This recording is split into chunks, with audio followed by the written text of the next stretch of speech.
اهلا بكم يا فنانين في فيديو جديد من ذا ارت شو. النهارده بنتكلم عن افضل 5 افلام في حقبه السبعينات. حقبه السبعينات اللي يعرفني شويه يعرف ان انا بحب الحقبه دي جدا وبستمتع بالافلام اللي فيها، بل اغلب الافلام اللي انا بحبها فيها افلام كتير من اللي انا بحبهم فيها. فخلينا ما نطولش في البدايه، نخش على ال5 افلام اللي معانا النهارده وشو تايم فوكس. قائمه مش هتكون بترتيب شخصي قوي، الافلام اللي انا جمعتهم بناء على حبي ليهم، لكن الترتيب بتاعهم هيكون بحسب اي ام دي بي. هنبدا من الخامس للاول. رقم 5 تاكسي درايفر، دايركتد باي مارتن سكورسيزي وستارينج روبرت دينيرو، كتابه وسيناريو بول شريدر. البدايه نبدا بقصه الفيلم. ترافيس بيكل شخصيه مشهوره جدا، مش مشهوره في الفيلم، هي الشخصيه اتشهرت عموما.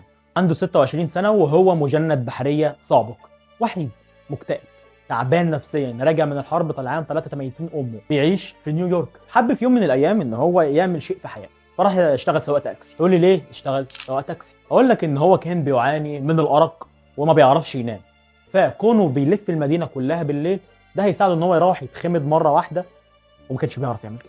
ترافيس زي ما قلت لك راجع من الحرب طلعان ميتين امه، فشايف ان المدينه اللي هو عايش فيها بيعمها الفساد والفاسدين، فبيقرر ان هو يثور على كل الفاسدين اللي هو شايفهم في المدينه، وعارف ان هم سبب الفساد اللي موجود في نيويورك. فيا ترى هيعمل ايه ترافيس؟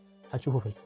فيلم من بطوله المخضرم روبرت دينيرو واللي كانت لسه تعتبر طفله جودي فوستر. وجودي فوستر ممثلتي المفضله، يعتبر اكتر ممثله انا بحب اشوف افلامها. سكورسيزي كان طلع كده مره في الفيلم، هو بيحب يطلع في الافلام بتاعته شويه. مشاركين في الفيلم شخص اسمه سيبل شيبيرو وهارفي كيثل. النقاد صنفوا تاكسي درايفر على انه واحد من افضل الافلام في التاريخ، وترشح ل4 جوائز اوسكار، منهم جائزه افضل فيلم، وفاز بجائزه السعفه الذهبيه من مهرجان كان الدولي السينمائي. تاكسي درايفر يقع في المرتبه 52 ضمن افضل 250 فيلم في التاريخ حسب تصنيف موقع اي ام دي بي، ومصنف كتحفه خالده، وده تصنيف مكتبه الكونجرس الامريكي. وبفيلم عظيم يجينا ستانلي كيوبريك بأكلوك وورك اورنج. بأكلوك وورك اورنج، اتحداك تقولها 3 مرات ورا بعض. أكلوك وورك برتقاله آلية. كتابة وسيناريو وإخراج الكبير العظيم ستانلي كيوبريك، مبني على رواية بتحمل نفس الاسم لكاتب اسمه أنتوني بيرجز. قصة فيلم كلوك وورك أورنج بتعرض لنا مظاهر من العنف الجسدي والجنسي وجرائم المراهقين، بيسلط الضوء على الطب النفسي والعصابات، وبيتكلم في مواضيع سياسية اجتماعية واقتصادية، وبيرمي نظرة ديستوبيا عن بريطانيا. كل الأوضاع دي بتحصل المفروض ان هي في بريطانيا. فيلم من بطولة مالكوم ماكدويل وباتريك ماجي. ستانلي كيوبريك بيقول ان هو خد الاسم ده من مصطلح بريطاني اتعلمه لما كان في الملايو، بيستخدموا الوصف ده على انسان بحيث ان هو مثلا يكون شغال بشكل منتظم جدا زي الساعه الآلية. كلمه برتقاله معناها اورنج، واورنج باللغه الملاويه معناها انسان، من هنا جه المصطلح اكلوك وورك اورنج، هو الانسان اللي عامل زي الاله. فيلم عظيم جدا جدا، لكنه للاسف ترشح ل4 اوسكار وما كسبش ولا واحده ليهم. لكن من امتى الجوائز هي اللي بتحدد قيمه الفيلم؟ الفيلم عظيم، وتقييمه على اي ام دي بي 8.3 من 10. ويكفيك ان المخرج ستانلي كيوبريك. سنه 1979 بيجي لنا المخرج المخضرم فرانسيس فورد كوبولا، صاحب ثلاثيه العراب، بفيلم ابوكاليبس ناو، قيام الان. سيناريو الفيلم يعتبر اجتمع عليه 5 افراد علشان يكتبوه، وبصراحه انا مش هعرف احفظهم كلهم، كتابة كونراد كاتب الرواية وكاتب السيناريو جون ميليوس وفرانسيس فورد كوبلا ومايكل هير. قصة الفيلم في حرب فيتنام. الفيلم بيحكي قصة بنجامين ال ويلارد، النقيب الأمريكي اللي بيبعتوه في مهمة معينة. المهمة دي مكانها في الأدغال علشان يغتال عقيد في الجيش الأمريكي اسمه والتر اي كارتز. فيلم بيعرض لنا الجانب السيء والظالم والمظلم من النفس البشرية، وفي نسخة من الفيلم اتعملت وفيها 50 دقيقة إضافية كانت اتحذفت من النسخة الاصليه. الفيلم من بطوله مارتن شين والمخضرم مارلون براندو وروبرت دوفار. حصل على جائزتي اوسكار، وهو افضل خلط اصوات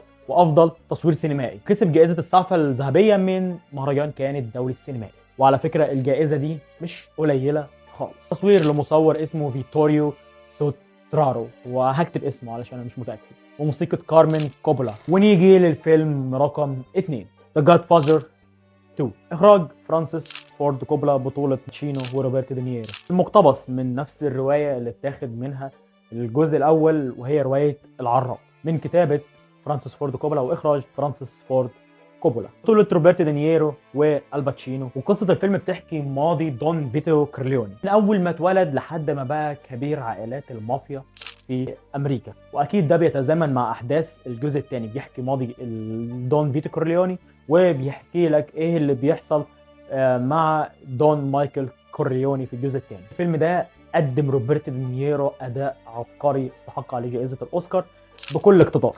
افضل فيلم بالنسبه لي وكمان على البتاع ده على اي ام دي بي هو ذا جاد فازر بارت 1. سير فرانسيس فورد كوبولا بيستند على نفس الروايه اللي بتاخد نفس الاسم العراب، وبيعملها فيلم من بطوله مارلون براندو، الباتشينو، جيمس كان، ويان كيتون، ونخبه تاني من الممثلين التقال جدا. بيبدا الفيلم بمؤامره على دون فيتو كورليوني بعد ما رفض ان هو يدخل في صفقه مخدرات كبيره مع زعيم مافيا سمعته زي الزفت. زعيم المافيا ده كان اسمه فيرجيل سولز، وده الشيء اللي خلاهم يحاولوا يغتالوا دون فيتو كورليوني. وبندخل بعدها في دايره كبيره كده من الاحداث في الفيلم، واحداث كلها عظيمه، احداث كلها مش هتخليك تحس بملل الا في اول نص او تلت ساعه، لانه كان تعريف تقيل جدا بالشخصيات. احداث مليانه تطور شخصيات رهيب، وتطور في الاحداث وتسارع في الاحداث بعد النص ساعه الاولى قوي جدا، وفي تحول شخصيات عظيمه. وجهه نظري تحول شخصيه مايكل كورليوني من الجزء الاول لنهايه الجزء الاول كان تحول خرافي. الفيلم حاز على 3 جوائز اوسكار: افضل ممثل، وافضل فيلم، وافضل سيناريو مقتبس، واصلا كان مترشح ل7 ترشيحات اوسكار. وبس كده يا فنانين، هنا بتخلص الحلقه بتاعتنا.